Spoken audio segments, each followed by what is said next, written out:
చంద్రబాబు నాయుడు గారి పాలన అయ్యింది. ఈ 11 నెలల కాలంలో ఎక్కడైనా కూడా నాయకుడు అనేవాడు ఎలా ఉండాలి? తాను చేసిన మంచి పనిని చూపించి, నేను ఈ మంచి చేశాను కాబట్టి ప్రజల దగ్గరికి వచ్చి ధైర్యంగా చిరునవ్వుతో ప్రజల మన్ననలు పొందుతూ వాళ్ళ ఆశీర్వాదాలు తీసుకునే కార్యక్రమం ఎక్కడైనా జరగాలి. కానీ 11 నెలల కాలంలో చంద్రబాబు నాయుడు గారి పాలనలో మనం చూస్తూ ఉన్నది ఏమిటి అని అంటే, సూపర్ 6 గాలికి ఎగిరిపోయింది, మోసం. సూపర్ 7లు గాలికి ఎగిరిపోయాయి, మోసం. 143 హామీలు ఎన్నికలప్పుడు ఒక మేనిఫెస్టో అని చెప్పి ఈ కూటమి ప్రభుత్వం దాన్ని చూపించి ప్రజలకంతా కూడా మభ్యపెట్టి ప్రతి ఇంటికి ప్యాంఫ్లెట్లు పంచి ప్రతి ఇంటికి వచ్చి వాళ్ళ కార్యకర్తలు, ఇదిగో మా మేనిఫెస్టో, ఇదిగో మా చంద్రబాబు నాయుడు బాండ్ పెట్టినాడు, బాండ్ పంపించినాడు మీకు అని ఈ రకంగా ప్రతి ఒక్కరిని కూడా ప్రలోభపెట్టి 143 హామీలనిచ్చి ఎన్నికలు గెలిచారు.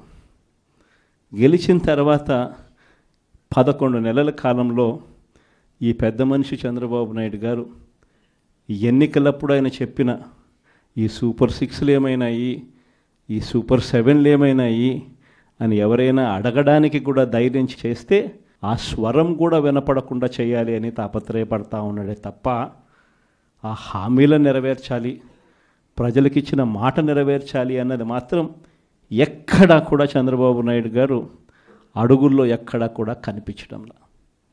ప్రతి అడుగు ఒక మోసమే, ప్రతి అడుగులోనూ మోసము.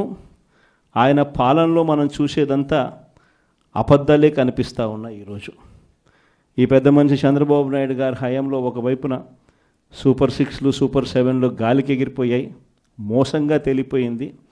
చివరకు 6 నెలల కిందటి వరకు, ఆయన ప్రభుత్వం రాకముందు వరకు, అంటే 11 నెలల కిందట, 11 నెలల కిందటి వరకు, అంటే ఆయన ప్రభుత్వం రాని వరకు వైఎస్ఆర్సీపీ ప్రభుత్వ హయాంలో మీ జగన్ పాలనలో ప్రతి ఒక్కరికి కూడా ప్రతి నెల ఏదో ఒక బటన్ నొక్కేది, ఏదో ఒక రకంగా ప్రతి ఒక్కరికి ఇంట్లో మంచి జరిగే పరిస్థితి నుంచి, 4 ఏళ్ళు నోట్లేకపోయే పరిస్థితి నుంచి చంద్రబాబు నాయుడు వచ్చాడు. 4 ఏళ్ళు లోపలికి పోవడం కదా దేవుడు ఎరుగు, ఉన్న ప్లేటును తీసేశాడు. మరోవైపున సూపర్ 6లు సూపర్ 7లు ఒక మోసంగా ఇవాళ ప్రజలకు అందరికీ కూడా కనపడతా ఉన్నాయి. ఇలాంటి పరిస్థితుల్లో ప్రజల్లోకి పోలేడు, కార్యకర్తలను పంపించలేడు, పంపించి ప్రజలకు ఫలాన్ని మంచి చేశాము అని చెప్పే పరిస్థితి లేదు. స్కూళ్ళు నాశనం అయిపోయాయి, ఇంగ్లీష్ మీడియం గాలికి ఎగిరిపోయింది, నాడు నేడు పనులు ఆగిపోయాయి. 3వ తరగతి నుంచి టోఫుల్ అనే ఒక పీరియడ్ పెట్టి మన పిల్లలను గొప్పగా చదివించాలి అని చెప్పి ఆరాటపడే ఆలోచనలన్నీ గాలికి ఎగిరిపోయాయి. టోఫుల్ క్లాసులు తీసేశారు, సబ్జెక్ట్ టీచర్ కాన్సెప్ట్లు 3వ తరగతి నుంచి పెట్టిన పరిస్థితులను గాలికి ఎగిరిపోయాయి. 8వ తరగతి పిల్లలకు ప్రతి సంవత్సరం ట్యాబులు వచ్చేటివి, గాలికి ఎగిరిపోయాయి.